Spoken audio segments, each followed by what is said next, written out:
Good afternoon, dear students. So next topic is time of supply in case of vouchers. Under section 13, subsection 4. So previously we have discussed regarding time of supply in case of goods as well as the services. So coming to the goods and services, we have two bases, that is reverse charge basis and forward charge basis. So reverse charge basis is nothing but instead of supplier, the recipient has to pay a GST while supplying goods and services. So forward charge andre generally the supplier has to pay a GST while making a supply of goods and services ಅಂತ ನಾವು discuss ಮಾಡಿದ್ವಿ. ಮತ್ತು time of ಸಪ್ಲೈನ find out ಮಾಡಬೇಕಾದ್ರೆ ಏನೆಲ್ಲ ರೂಲ್ಸ್ನ follow ಮಾಡಬೇಕು, ಯಾವೆಲ್ಲ ಡೇಟ್ಸ್ನ consider ಮಾಡಬೇಕು ಅಂತಲೂ ನಾವು ಡಿಸ್ಕಸ್ ಮಾಡ್ತೀವಿ. ನೆಕ್ಸ್ಟ್ ಟಾಪಿಕ್ ಯಾವುದಪ್ಪ ಅಂತಂದರೆ time of supply in case of vouchers under section 13 subsection 4. So before going to the rules, let's we have a brief introduction regarding vouchers ಅಥವಾ meaning of vouchers. So vouchers ಅಂತಂದರೆ generally we know it is a small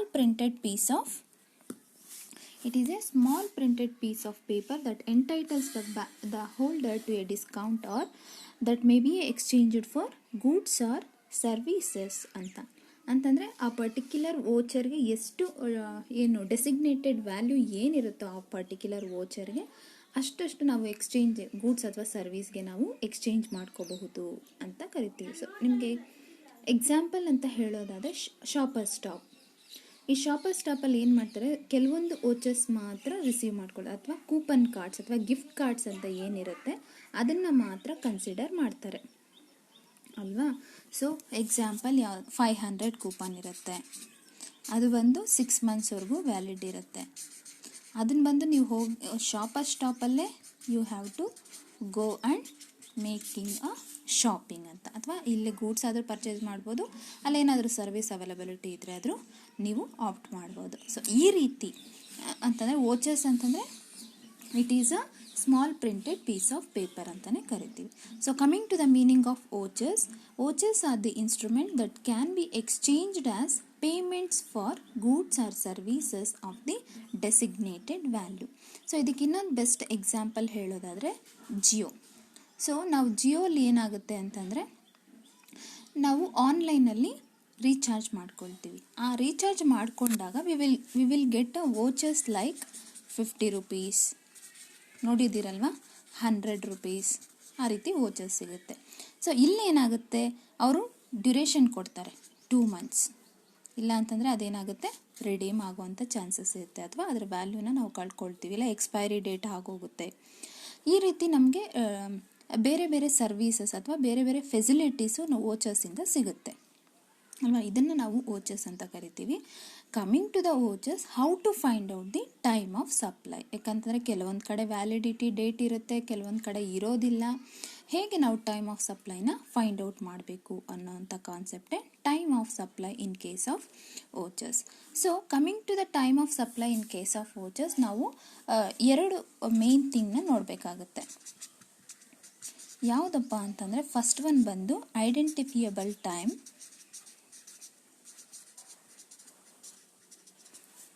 second ಒಂದು not in identifiable time. So ಈ ಎರಡು ಸಂದರ್ಭದಲ್ಲಿ ಅಥವಾ ಈ ಎರಡು absence of data ಅಥವಾ ಪ್ರೆಸೆನ್ಸ್ ಆಫ್ ಡೇಟಾ ಅಲ್ಲಿ ನಾವು ಟೈಮ್ ಆಫ್ ಸಪ್ಲೈನ ಫೈಂಡ್ ಔಟ್ ಮಾಡೋದು. So time of supply in case of ವೋಚರ್ಸಲ್ಲಿ ಐಡೆಂಟಿಫಿಯಬಲ್ ಟೈಮ್ ಇದ್ದಾಗ, identifiable time is nothing but a validity date. ನಾನು ನಿಮ್ಗೆ ಆಗಲೇ ಹೇಳಿದೆ.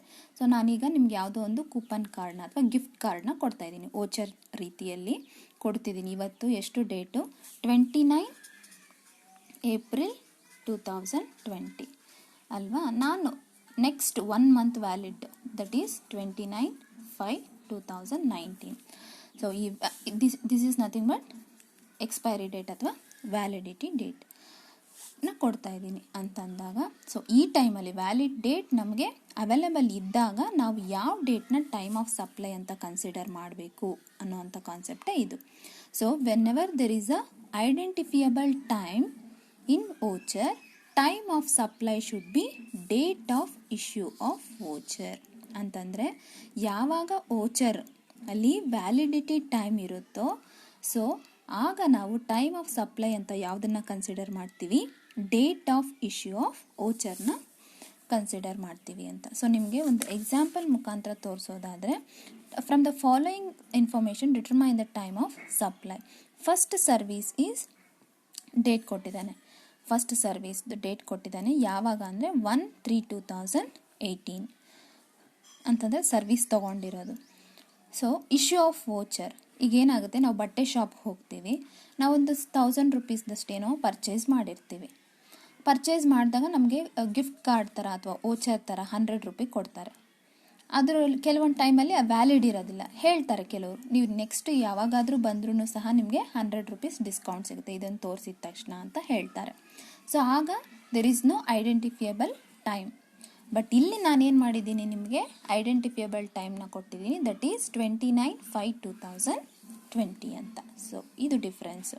ಸೊ ಇಶ್ಯೂ ಆಫ್ ವೋಚರ್ ಅದೇ ಅವತ್ತಿನ ದಿನನೇ, ಸರ್ವಿಸ್ ತೊಗೊಂಡಿದ್ದ ದಿನನೇ they have issued a voucher, that is 1/3/2018.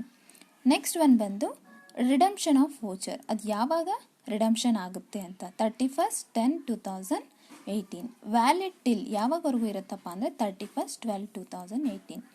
When there is this kind of situation or when there is a valid date, that time the time of supply should be issue of voucher, that is 1/3/2018. So small concept ಇದು. Next ಅದೇ ರೀತಿ supplies is not in identifiable time. ನಾನು ನಿಮ್ಗೆ ಹೇಳಿದ್ದೆ ಎರಡೇ situation ಇಲ್ಲಿ ಬರೋದು ವೋಚರ್ಸಲ್ಲಿ, ಒಂದು ಐಡೆಂಟಿಫಿಯಬಲ್ ಟೈಮ್, ಇನ್ನೊಂದು it is not in a identifiable time. ಆಗ ನಾವು ಟೈಮ್ ಆಫ್ ಸಪ್ಲೈನ ಯಾವ ಡೇಟ್ ಕನ್ಸಿಡರ್ ಮಾಡಬೇಕು ಅಂದರೆ date of redemption of voucher. ಅಂತಂದರೆ ಅದು ರೆಡ್ಯೂಸ್ ಆಗುವಂಥ ಡೇಟ್ ಕೊಟ್ಟಿರ್ತಾನಲ್ವಾ, ಆ ಡೇಟ್ನ ನಾವು date of redemption of voucher ಅಂತ ಕನ್ಸಿಡರ್ ಮಾಡಬೇಕು. ಸೊ ಅದಕ್ಕೂ ಒಂದು ಎಕ್ಸಾಂಪಲ್ ನೋಡೋದಾದರೆ, ಫಸ್ಟ್ ಸರ್ವಿಸ್ ನಾವು ಯಾವಾಗ ತೊಗೊಂಡಿದ್ದೀವಿ ಅಂದರೆ 2/3/2018. ಇಶ್ಯೂ ಆಫ್ ವೋಚರ್ ಬಂದು ಅವನು ನೆಕ್ಸ್ಟ್ ಡೇ ಕೊಟ್ಟಿದ್ದಾರೆ, ಯಾವಾಗ 3/3/2018. ನೆಕ್ಸ್ಟ್ ರಿಡಂಪ್ಷನ್ ಆಫ್ ವೋಚರ್, ಅದು ರೆಡ್ಯೂಸ್ ಆಗುವಂಥದ್ದು ಯಾವತ್ತಪ್ಪ ಅಂತಂದರೆ 31/10/2018. ಸೊ ವ್ಯಾಲಿಡ್ ಟಿಲ್ ಅಂತಂದರೆ ಇಲ್ಲಿ ಯಾವುದೇ ರೀತಿಯಾದಂಥ ಪರ್ಟಿಕ್ಯುಲರ್ ಅಥವಾ ಸ್ಪೆಸಿಫಿಕ್ ಡೇಟು ಮೆನ್ಷನ್ ಮಾಡಿಲ್ಲ. That time the time of supply will be redemption of voucher, that is 31/10/2018.